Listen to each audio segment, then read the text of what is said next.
এই নিন, আপনাকে মুক্ত করে দিলাম।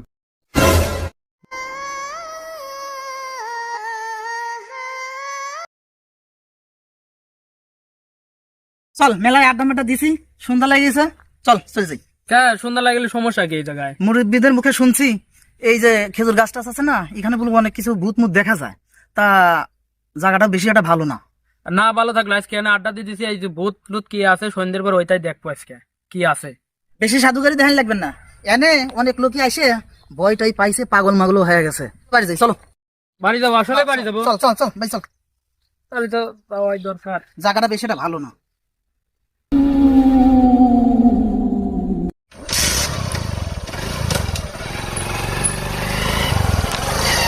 একটি ছোট্ট গ্রাম যেখানে অনেক খেজুর গাছ আছে।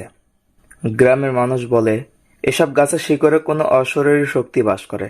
গ্রামটির সীমানা থেকে প্রায় 1 কিলোমিটার দূরে খেজুর গাছগুলো একসাথে দাঁড়িয়েছিল একটি পুরনো পথের পাশে। এই পথটি গ্রামবাসীদের জন্য খুবই পরিচিত ছিল, কিন্তু কেউই কখনো রাতে সেখান দিয়ে যেতে বা হাঁটতে সাহস পেত না।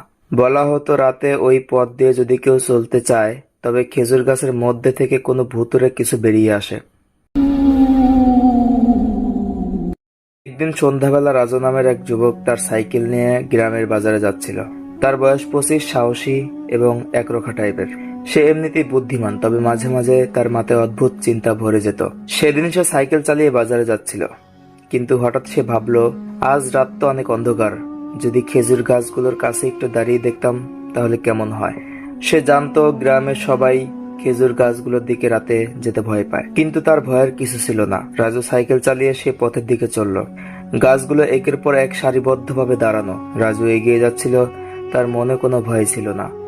গাছগুলো দেখতে একেবারে শান্ত মনে হচ্ছিল। রাতের অন্ধকার আরো গভীর হয়ে আসছিল, আর রাজুও এগিয়ে চলছিল। এমন সময় হঠাৎ গাছগুলোর নিচে এসে একটা অদ্ভুত ঠান্ডা বাতাস বয়ে যেতে লাগলো। রাজু হঠাৎই সাইকেলটি থামিয়ে দিল। একটা অস্বস্তি অনুভব করলো, মনে হচ্ছিল কেউ তার দিকে তাকিয়ে আছে। সে শির দ্বারা সোজা করে দাঁড়িয়ে রইল। তখন এক ভীতিকর দৃশ্য দেখা গেল। গাছগুলোর মাঝে হালকা কাঁপন শুরু হলো,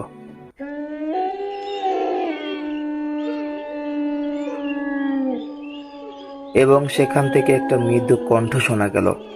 কণ্ঠটি যেন আসছিল গাছগুলোর গভীর থেকে। রাজু একবার স্তম্ভিত হয়ে গেল। সে বুঝতে পারল তার সামনে কিছু অদ্ভুত ঘটনা ঘটতে যাচ্ছে। কণ্ঠটি আবার শোনা গেল, আমাকে মুক্তি দাও, আমি এই গাছের মধ্যে বন্দী।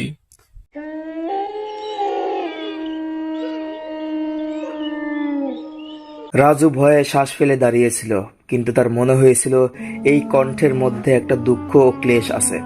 তার মাথায় এক ধরনের অস্পষ্ট চিন্তা আসছিল, এই গাছগুলোর সঙ্গে নিশ্চয়ই কোনো রহস্য জড়িত আছে।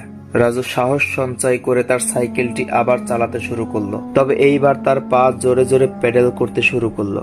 সে বুঝতে পারছিল না এই কণ্ঠটি কার ছিল এবং কেন বলছিল মুক্তি দাও। সে অনেকক্ষণ সাইকেল চালানোর পর নিজেকে আবার সেই আগের জায়গাতেই আবিষ্কার করলো।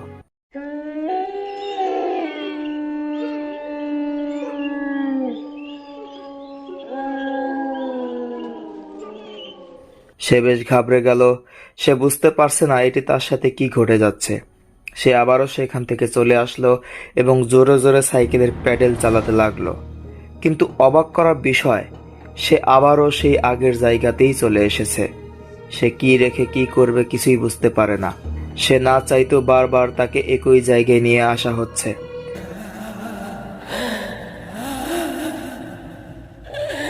সে দোয়া দুরূদ পাঠ করতে লাগলো এবং মহান আল্লাহর কাছে সাহায্য প্রার্থনা করতে লাগলো।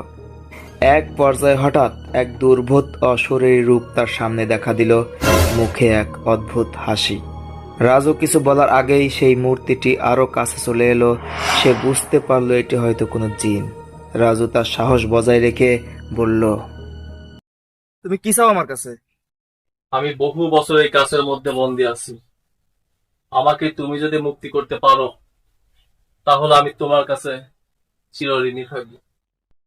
আমি তোমাকে কিভাবে মুক্তি দেব? এই গাছের নিচে একটি বোতল আছে, বোতলের মুখ যদি খুলে দাও তবেই আমি মুক্তি পাবো। রাজু সাইকেলটি রেখে আর দেরি না করে সেই গাছের গোড়ায় গেল এবং খোঁড়াখুড়ি শুরু করলো।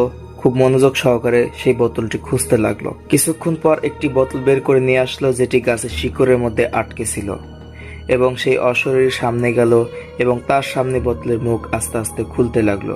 এটি দেখে সেই অশরীরটি খুশি হলো। রাজু বোতলের মুখ খুলে ফেললো এবং জিনটিকে বলল, এই নিন, আপনাকে মুক্ত করে দিলাম। বোতল খোলার সাথে সাথেই সেই বোতলের মধ্যে থেকে ধোঁয়ার রাশি উপরে উঠে গেল এবং সেই জিনটি ধীরে ধীরে উধাও হয়ে গেল। রাজু আর সেখানে দেরি করলো না, সাইকেল নিয়ে বাড়ি ফিরে গেল।